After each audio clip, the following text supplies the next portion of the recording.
Welcome to Power to the Patients, a LinkedIn Live and podcast series hosted by Power, where clinical research leaders across sponsors, sites, CROs, and patient advocacy groups discuss patient centricity in clinical trials. We explore the bottlenecks in today's system, challenge the status quo, and talk about future opportunities for innovation. Let's dive in. Scott, thank you so much for taking the time to join me here. I'm really excited for this conversation. This is Power to the Patients, where we explore topics about clinical operations, clinical research, and specifically through the lens of patient centricity, and what we can be doing as an industry to put patients in the center of our decision making and the way we design research. So really appreciate you again coming on to have this conversation. Maybe actually just for folks who are following along who haven't had the chance to meet with you. I know that you've met many folks in the industry, but maybe give us a quick sketch of your career and how you got to where you are today. I think that's probably a helpful place to start. That sounds great. Well, thanks, Brandon. Thanks for having me on. This is a topic that is not just near and dear to my heart, but something that really gets me out of bed in the morning that I love to sort of focus on. And yeah, after you've been around for a while, after you have a little bit of gray hair going on, you have naturally meet a few people in our space. But I look forward to meeting more and making more connections. So my name is Scott Schliebner.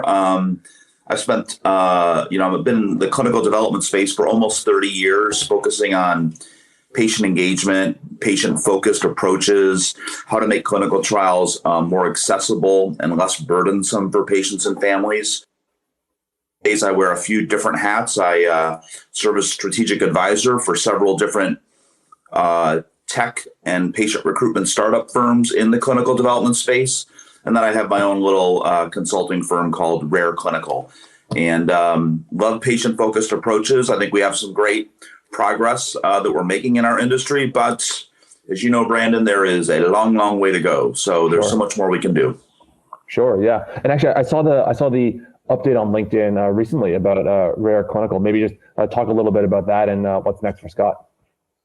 Sure, thanks. Yeah, I've been working in the kind of clinical development CRO space for quite a while. I recently wrapped up an engagement and was looking to see what was going to be next for me, and had a few sort of projects keep coming my way in the rare disease space. Some of them involve how do we bring trials to families' homes via both technology and home healthcare nursing. Some of that involves, how do we even upfront make sure these clinical protocols that we work with, before they're finalized, how do we pressure test them a little bit to make sure that they're not created, kind of almost artificially in a bubble and to where they are not realistic for the participants we rely upon. So I try to get involved with things like that as well. But yeah, advisory consulting firm working in the rare disease space. I think that rare clinical development brings with it many kind of unique challenges inherent to the space. It's an area where there's not nearly enough treatments for patients. And so it's an area that I kind of feel dedicated and passionate about. So looking forward to trying to help both patient organizations as well as our biopharma sponsors, execute studies better in the rare space. Sure. And maybe this is a good jumping off point for the topic of patient centricity. As you think about the rare space and, as you look back on your career, I'm kind of curious, take us on a journey of patient centricity in clinical research. Where was it, 30 years ago when you were just getting started in research, and how have you seen, that idea evolve over the last 30 years? Yeah, it's been a journey. I mean, I'm pleased with progress. I don't know. 30 years ago, I don't think we were even really talking about it at all. I feel like we started to get traction on this topic, maybe a decade ago. I mean, certainly there were some patient advocates working in the industry. There were patient organizations advocating for patients and the patient voice. Patient knows their disease the best. Let's hear from the patients. But it took a little while, I think, for our risk-averse pharma partners to be open to ideas, to be open to, say, a non-scientist or a non-physician could actually come to the table with actually some helpful information, right? We've seen, of course, fast forward now, we have the FDA and we have other regulatory agencies that are fully on board, encouraging patient-driven research, encouraging the patient voice. A decade ago, we used to do novel things like, let's run this protocol by a patient or a patient group or a panel, and let's just see what they think. And I remember early days of working in like Duchenne muscular dystrophy, for example, and you had this interesting scenario where you had, the regulators, like an FDA, for example, wanted a certain endpoint. And then you had a drug developer, like a Sarepta or someone else working in that space, thought, well, that endpoint may or may not be realistic, right? We can't wait, say, 4 years to see an endpoint. We need something that's actionable. And then you had patients saying, you guys are both asking to measure something that's actually not even really relevant to my day-to-day. It doesn't make a difference to me. What would make a difference to me is if I could like walk across the kitchen, or if I could reach up to a cupboard, or if I was able to support my child, right? And so I think bringing those three threads together, regulators, drug developers, and patients/families/caregivers, I group them together, try to bring that together so that we're finding endpoints, but also clinical trials and assessments that really address all the important stakeholders, right? So patients have often historically been left out. The irony, of course, is we don't create new medicines, and drug development does not move forward unless patients really participate. So we often have not considered our end users really until it's a little too late. So I think that's been a really fantastic development of saying, okay, let's listen to the patient voice. Let's incorporate patients into the development process. And let's think a little bit more about our end user, the way a lot of other industries might think about your customer or who you're ultimately serving. So, and kind of like I said at the kickoff, great progress, but, so much more to do, right? Sure, yeah. And that story about the endpoints really resonates here.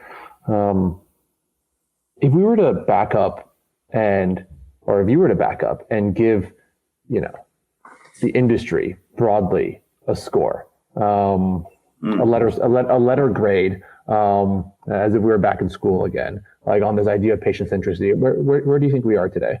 Well, I'm a tough grader, Brandon. I love that. No, I really love our space. I love our industry. For those of you who are listening and work in the clinical research space, I personally love what we do. Yet we still remain highly archaic, right? Like, Brandon, you've created an incredible company, Power, to help address problems. There are problems and things that could be better everywhere we look, every corner of our clinical drug development process. So I think we can continue to do better. I used the risk-averse term earlier. I think that holds us back. I think what we're seeing right now is, when COVID hit, we were forced to adopt and try new things, right? Necessity literally being the mother of invention around COVID. We move forward with things like decentralized clinical trials and new models and paradigms. And now that we're kind of through that and we've experimented with a new paradigm, it feels like the pendulum is shifting backward to maybe that was just an experiment. Maybe we don't see the ROI. Let's go back to the way we worked before. So I'm going to give our industry a grade based on some progress. Sure. But I think we need to be a little bit more consistent in pushing it. So I'm going to give us a solid C. Like, we're passing, but I think we are, we're not really cutting it as far as I'm concerned. Yeah. We're not getting into Harvard with these grades. Yeah, we're not. Okay, so a C is you are a tough grader. What does it look like to be a B student in Scott's world? Yeah. So what does that look like? I think that looks like, this concept of patient centricity. I know we have a couple of listeners out there who hear the term patient centricity and they shudder and they really think that the term is even inappropriate, right? Not sure what the right term is, patient focused, or do we just drop the word patient, right? We're really talking about people. We're talking about people like ourselves. I think we're thinking about patients more. I think we're starting to recognize that they bring some value, but I still think that they're off to the side, right? We're having a discussion on power to the patients, and we don't actually have a patient here with us, right? If you're having a clinical development meeting with your translational scientists and your medical affairs group, and you're trying to lock down a protocol, do you have a patient sitting there at the table with you, making sure their input is heard, or a panel of patients to make sure you're hearing a variety of diversity of things? So I think we've taken some steps, but you also have people out there that look at maybe patient engagement efforts, or let's say patient services or patient concierge things around how to make things easier for patients. You have people really questioning, I think, still the ROI on some of those efforts. Is it just a soft, fuzzy, nice thing to do, or does this make a difference? We still hear stories of patients participating in clinical trials. Their data is critical to the trial and moving clinical development forward, but then they never hear like how the trial went, right? It's like they were part of it. They helped make it happen, and we don't quite even circle back to like communicate the results. We're making progress in that area too, but there's a long ways to go. So I think going from C to B, I think we've got to be a little more thorough and inclusive with patients, broadly speaking, up front in the development phase, and then thinking through some of the technology, some of the data collection, some of the assessments we're looking for in protocols, right? They're getting more and more complicated each year. Those data points are really nice, but that has an impact on a burden score of how much we ask of patients. So I think truly patient-centric protocols probably are a little easier to participate in and probably demand a little less, and that would get the grade up into the B range. Gotcha. So in your mind, there's really an element of protocol design here, and how do we reduce the burden for patients as we think about it and bring those patients to the table. One thing that you said that at the very beginning, I want to pull on this thread a little bit is the term patient-centricity might make some folks shudder. Talk to me about that. Yeah, I mean, if you spend time with patients and families or advocates who try to represent, their constituents, we're really trying to, shift a little bit of a mindset here around thinking about patients as a key stakeholder as part of the process. Patient centricity has gotten a little traction as a term for what we're doing. Sometimes it almost feels like that's just checking a box. I think we're seeing that a little bit on the diversity representation side of things as well right now. Like, are we really, doing things to be appropriate with patients or to be representative, or are we just, running that by someone and they sort of cursory check a box and say, yeah, we're thinking about it. So I think the patient centricity term, I'd be curious what you hear. Not that there's one appropriate term or one accurate label, but I feel like sometimes we talk about patients, quote unquote, as this, usual group of people, right? Subjects that studying. The reality is, patients are you and I, right? Patients are people. Patients have jobs. They have families. They have children. They're about to get married. They're about to go on a honeymoon. They have lives. And so almost transitioning our thought process a little further to not just transitioning from patients to just really just trying to move towards people, right? Move towards like people and almost think about the patients we serve as really our ultimate customers, I think would be a way of progressing that. But when you talk to people, Brandon, and you're interacting with sponsors and patients and sites, what do you hear in terms of a term that people feel like is appropriate or really represents what we're trying to do? Well, I can start with what I think is inappropriate, which is subject. And even Subject and even participants feels rather transactional as well, right? I think there's a movement to try to humanize things a little bit. I've heard some folks float the idea of calling individuals study partners. I think that maybe abstracts a little too much the role of the individual and who they are in the journey of this research. But yeah, it's certainly a fine needle to thread.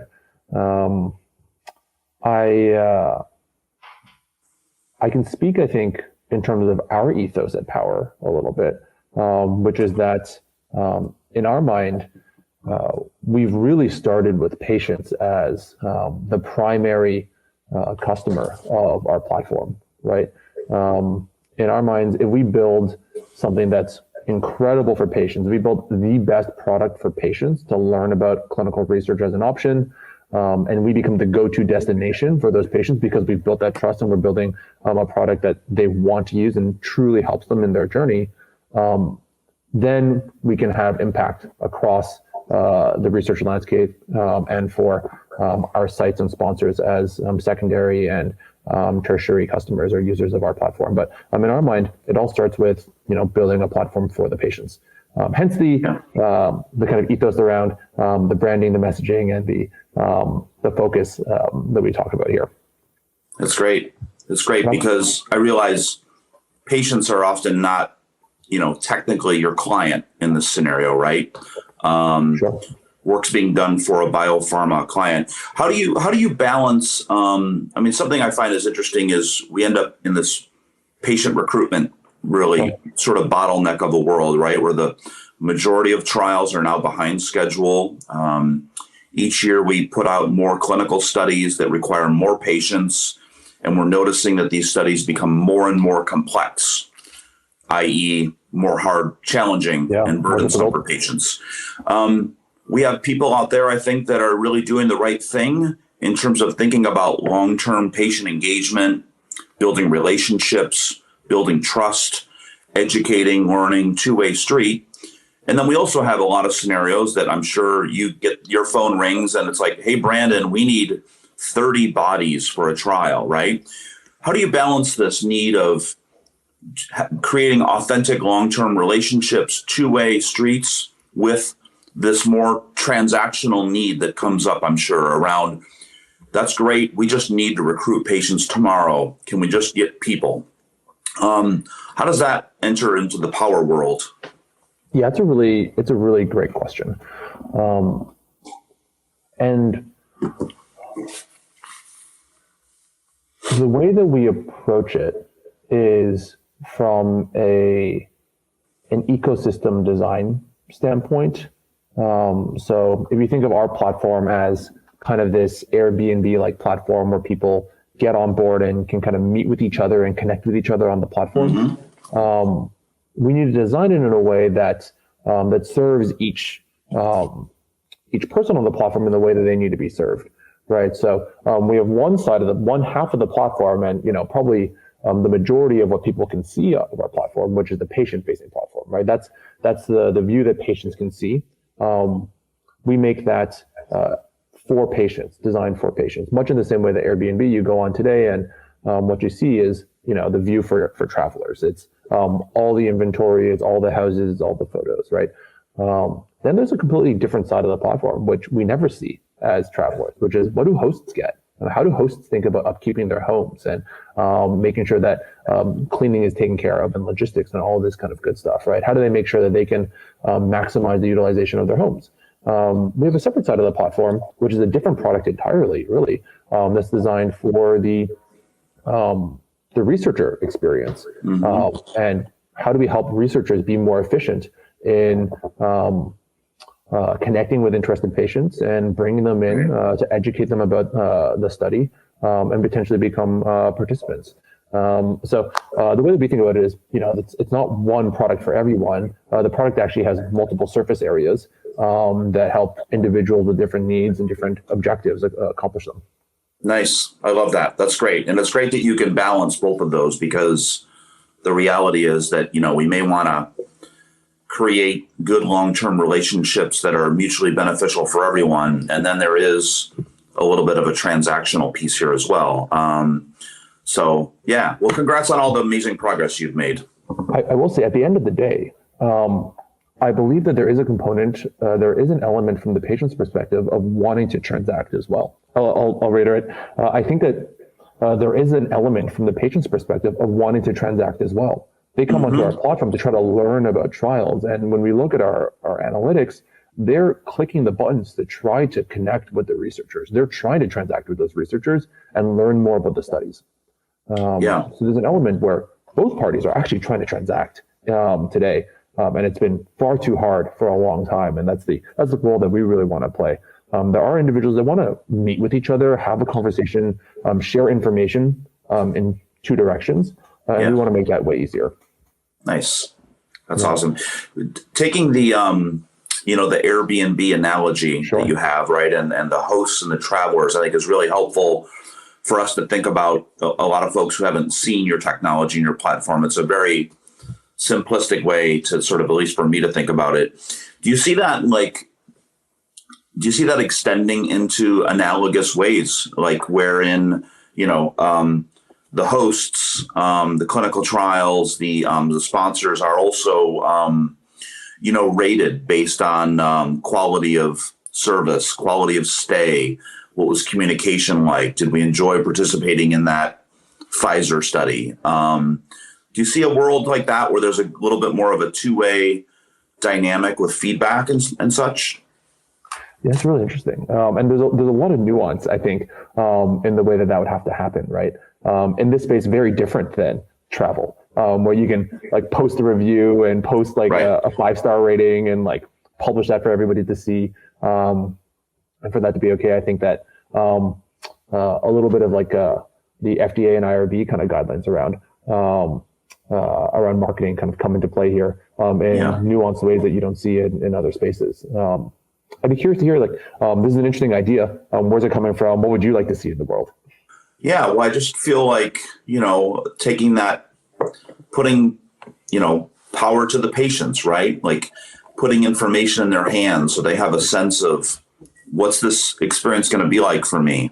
Can I read about a fellow consumer who just participated in this and it was harder than they expected, or more invasive, or more burdensome, or the overall experience was great, I was communicated with, I knew what to expect?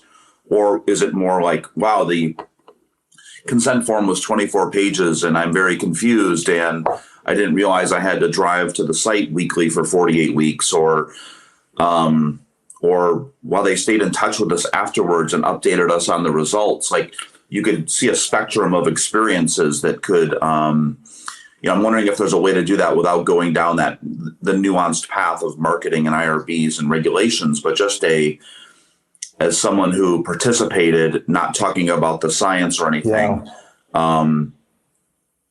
did I, would I recommend the Amazon app to someone after using it, right? Would I give this a 4-star rating for just my experience in it? And I just wonder if that could almost maybe encourage, because you'd be talking about, I guess you'd probably be talking about the interplay of the sponsor. I picked on Pfizer, a sponsor, perhaps a CRO, perhaps a clinical site, and your investigator might actually be more of your relevant touch point. But together, would that encourage more focus on the participant experience if it was transparent, I guess? Sure. It's a great idea. And how do you tease apart some of these things, right? To your point, some of the experience is very site specific. Some of the experience is based on the protocol, right? Like, how burdensome was this protocol? How many times do I have to drive into the site in order to participate in this, right? I think that how you tease apart some of these elements is a really interesting question. And these are certainly questions that patients have on the top of their minds, right? One of the things we want to do with the platform is exactly this, which is more transparently sharing with patients what the expectations of them will be in participation, right? You're like the timeline and logistics for the study look like this. You visit once a week for the first month, and once a month for 6 months. And by the way, travel and lodging, there's a nearby hotel that's kind of covered, and we take care of all of that for you, right?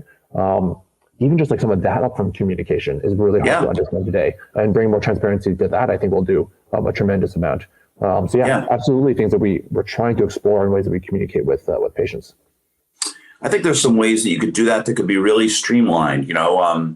Thank you for participating in the study. Would you like to hear more about it as we conclude the research? Would you like to take 5 minutes to participate in a survey for a $50 gift card and ask, something around a couple questions around your clinical site interaction? If they've had any. Some people have never interacted with a sponsor or know really who's behind there, but maybe a way to tease apart that. I mentioned this. I actually had to go to the airport at like 2 a.m. last night, and it made me just think about these like Delta airline, automatic responses. How likely are you to do this again? How would you rate the cabin staff? How would you rate the gate staff? Tease that apart a little bit. Hopefully sponsors would be open to that, and they could learn a little bit and know how to improve and how to be a little better at that. I love this idea of building a learning machine, right? Like, not only are we a platform for patients in the moment as they're trying to figure out, what studies make sense and how to participate in studies, but there's also this learning feedback loop we could provide back to sites and to sponsors around, hey, like this patient gave you this feedback about this protocol, this was too burdensome, and over time, having that as a part of the patient voice, patient engagement, whatever term you want to throw on it, could be a powerful mechanism to support new ideas or change in the way that some of these studies are designed. That's really interesting. Somebody out there might be listening to us saying, I'm doing that already. And if you are, fantastic. Hands up in the chat if you're doing it already. Please. We'd love to talk to you next. For sure. Yeah. Well, again, that would, how did you go from a C to a B grade in class? How do you go from a B to an A maybe right. Let's understand how that experience really was. Not just like we got our data in, we closed our clinical trial, we're filing it, but what about those people that really, were altruistic? Because you do have a fair amount of, I do a lot in the rare disease space, and for the far, far, far majority of rare patients, there are no approved treatments, right? There are no options. If there is standard of care, it's generally pretty poor. So people's only hope really is that clinical trial that they see coming out next year. They've been waiting for it. Their whole family's focused on it. It's a huge deal. We do still have, for like the non-rare, you still have, there's still a little bit of a mindset out there. I'd be curious if you see this at all, where I hear this still. I feel like I heard this a lot more 10 years ago, but this idea of, the field of dreams. If you build it, they will come. Like, we're going to put this clinical trial out there. Patients should be lucky enough to enroll. Or this treatment's amazing. We don't have to think about making it less burdensome. We're going to put it out in the world, and they will come flocking. And I think what we're learning is, by the 65% of trials that are behind schedule, is people have other things going on. People can't drive long distances. That's a huge commitment. So how much of that do you hear, sort of this I guess it's a spectrum of let's cater to patients versus who cares? We're just going to put it out there. They'll come because they're desperate and have nothing else. It's kind of harsh, but I wonder how much of that you hear out there. I think I'm hearing less of that. Really? I think I'm hearing a little bit more upfront consideration and thought around, well, how do we engage patients? How do we at least communicate that this study is available to patients? It's top of mind, at least. And maybe I've got a little bit of kind of like sampling bias here, because the partners we work with tend to be the ones who care a lot about this. That's why they're engaged with a platform like ours.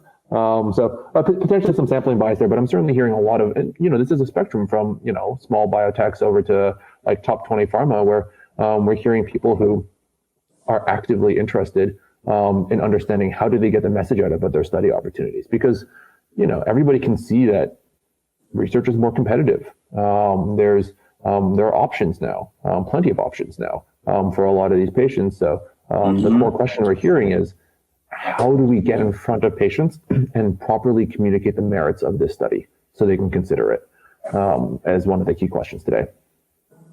Yeah, love it. Love it. Yeah. Scott, I want to go back. I want to go all the way back to the beginning of the conversation. You said something that I took a note on that I wanted to ask about, which was we're in this transition away from this, or there used to be this idea that a non-scientist, a non-physician, could navigate the space, and we're transitioning more to self-advocacy, encouraging patient-driven research, the patient voice. Could you talk to me about what you're seeing there in terms of encouraging and maybe the necessity around advocating for yourself as a patient? Sure. Yeah, I think there's been great strides with people, patients, subjects, participants, whichever unpleasant term we want to use, right? Becoming empowered, having some knowledge at their fingertips, seeing that there's some good examples, I think, of people who've really stepped up and led in a leadership way of representing patients as advocates. And there's some individuals out there. There's a lot of really sort of powerful, knowledgeable, helpful, passionate patient advocates that may have a disease themselves, may take care of a child who has a disease, may take care of a parent who's older. They could be a caregiver, parent, patient, what have you. They've learned so much about managing their disease day to day, right? Around knowing what to expect around, especially in the rare disease space. I think you learn a little bit more, and it's a little bit of our innovation lab of trying to push some things forward in drug development, because physicians often don't see these cases very often. And that whole phrase of, the symbol of rare, the zebra, came about because, the medical school training was, if you hear hoofbeats, don't overthink it. It's probably a horse, right? And we as kind of rare disease advocates say, well, don't forget about, 10% of the time, it's actually a rare disease. Don't overlook that. And maybe you only see that 10 times out of 100 over the course of the year. So patients, as a result, have shown up and say, listen, I know that you think you might know what this is, but I've got to tell you, we've learned a lot about our condition, our disease, what's happening. And there's been a lot of, that's really helped with that diagnostic journey that we see, where it takes patients so long to even figure out what they have so that they can then find support and treatment. I just kudos to the patient advocates out there who, some in our industry still might be skeptical of, but they bring so much to the table around expertise. And especially as we move towards, real world evidence being such a bigger part of the drug development and drug approval and post-approval process, studying things as they occur outside of a controlled clinical trial. I think that's where advocates can even add a lot more value, right? Around, this is what it's like for us. This is what our quality of life is like. This is the difference it made for us, maybe not in an objective endpoint, but as a person who's sort of struggling with something, here's what this therapy did for me. So awesome progress there. There's a lot of good patient organizations, of course, that are disease specific. And there's a couple kind of pan disease groups, but if you're developing a drug out there and you haven't pulled in some advocates to provide a great perspective, I feel like that's a blind spot. And I feel like I would encourage you to really, bring them to the table and help them guide you a little bit. Yeah. And maybe talk a little bit more about engaging with patient advocates versus directly with patients themselves, the advocacy groups versus the patients themselves, and the trade-offs of engaging with either party. Sure. Yeah. And, in pharma, we've learned really patient privacy and data and keep everything at arm's length. And I think those regulations and compliance and stuff is in place for really, really good reasons. But I think if you're able to find some people who can kind of, for lack of a better term, represent or speak for patients or really understand that community. Let's say we're talking about one of the subtypes of cystic fibrosis. There are some nuances there around patients and what they're dealing with that you wouldn't even really consider sometimes, and especially if you're coming at it from more of a scientific drug development point, you would never really think, oh, we can't have these two CF patients in the same room together. No, you can't, but you need to think about some of the details like that. And there's a lot of examples across disease areas where the advocates themselves who represent patients can really shed light on the reality of that situation. Whether it can be something around mobility, it could be something around, in a lot of cases, it could be around diets that we never really consider. And so I think you can go down this path by, keeping some boundaries appropriately between yourself and patients, but speaking with advocates and representatives who can really talk about that day-to-day experience. They should really be part of your advisory board and your think tank, right? If you have a physician and a scientist and an operations person, and that's a valuable perspective, I think. And I think that's, again, rewinding. 10 years ago, I felt like we talked about that a little bit. Sure, yeah. But now I think that's becoming much more commonplace. And so I applaud the companies out there that have advocacy departments, not just a singular person, but actually people with legs and arms that can actually implement some projects. And we have chief patient officer summits now, and it's great. So that's great progress. So there is, some of the class, if I give the industry a C, there's some classes where I think we've done better, and maybe we deserve like a B or a B plus maybe in an area like that. I love this theme of this letter grade. We could have a whole running series around Scott's scorecard, and we could score very specific things. I think that'd be a lot of fun. I think I'm hard. There's for some of you out there who have heard of the group Uplifting Athletes, is a really great rare disease patient organization I support. And we give out research grants to young investigators pursuing interesting treatments for rare diseases. We've established a scientific advisory board, and we have a good rigor about our process. And every year we go through this grant review process, and we all come together with how we scored grants. And I am by far the toughest one of the group. I don't know why. I don't need to be that hard. So maybe I have to think about that, Brandon. Maybe I have to raise up my grades a little bit. No. Grade inflation is a problem. I think that I think actually holding a high bar is important because it helps everybody aspire to more, right? And I think that we should all understand that there's more that we can do. Keep holding a high bar, please. All right. All right. So I can't let you go without asking about CROs. So you spent a lot of your career at CROs. What is the CRO's role here in terms of patient centricity? What should CROs be doing differently? Yeah, really great question. Well, I think this, patient centricity in a lot of ways has been a little bit ancillary to the core business of a clinical research organization. And it's probably been a small little component. And again, these are mostly, for the most part, we're talking about for-profit organizations that are looking to do good work, but, run and design clinical trials and bring in some revenue and make a profit. And that's great. Some of the parts that, as we've moved towards a little bit more of a patient-focused mindset in drug development, you've seen some different CROs start to incorporate roles like this. I previously built out a team of patient advocacy liaisons that allowed us to say, let's say you're a biotech company in New Jersey and you have a person who represents patient advocacy in your organization, but it's only one person. They can be a good voice and advocate internally, but if you actually want to implement a program, they need help, right?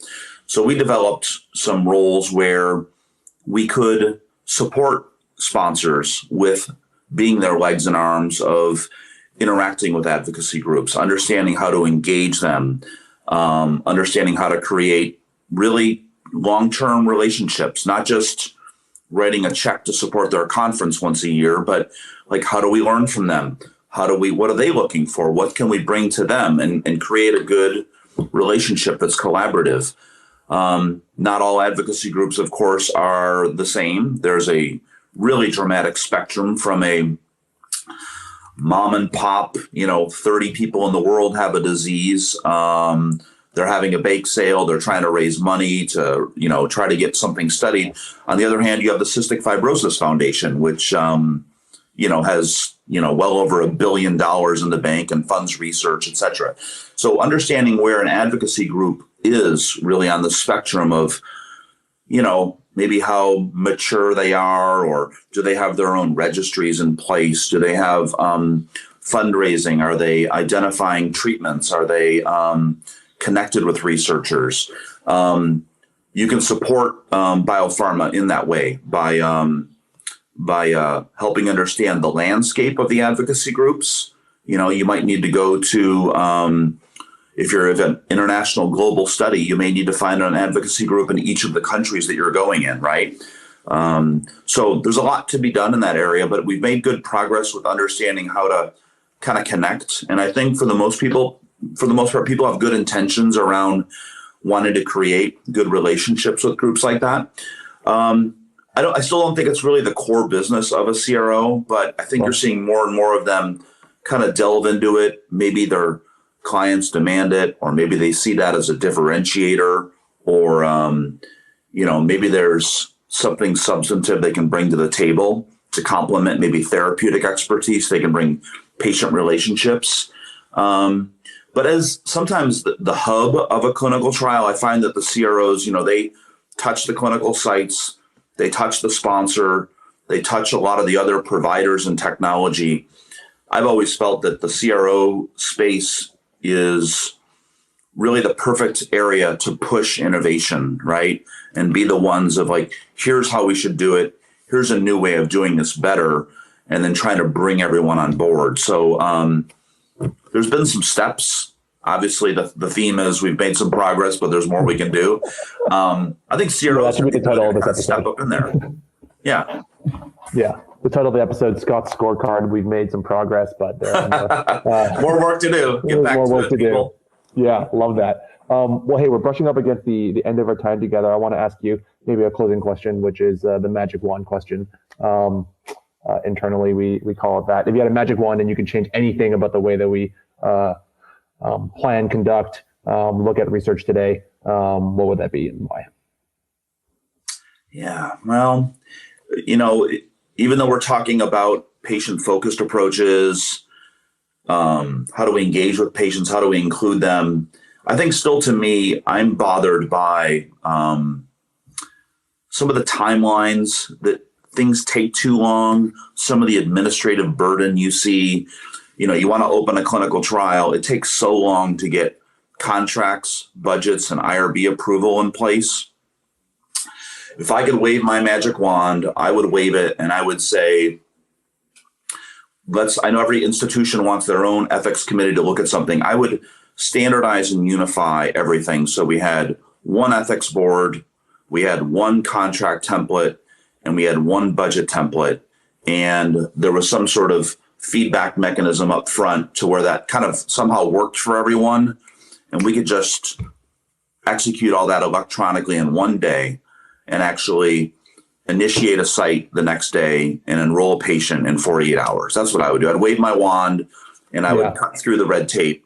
All the paperwork. I would hustle that along. Yep. I'm sure that's super realistic in our litigious society here, but that's what I think we need to do. I think you could cut off like 6 months of every single trial and get a therapy in front of a patient and in their hands dramatically faster. So, yeah, I don't know. Yeah. What about you? Do you have a magic wand there with you that you have something in mind? Oh boy, without revealing, I think a little bit too much of where we want to go as a group here. I do think that this idea of having, actually, I'll build on the theme that you just spoke about. I think that if we can get to standardized systems and processes that are replicable across this like crazy stakeholder map of research, things can move a lot faster, right? I hold that thesis as well. but I don't want to talk too much about how we're going to get there, because that's in the crosshairs for sure. Yeah, it's okay. That's a vague waving of a magic wand. Standardization, right? It's a vague wand, but it's magic. That's right. Well, I love you guys doing it. Or you great progress. I look forward to hear what maybe these developments hold for you. Thank you for all you're doing at Power. I look forward to kind of hearing what some of these next kind of developments are.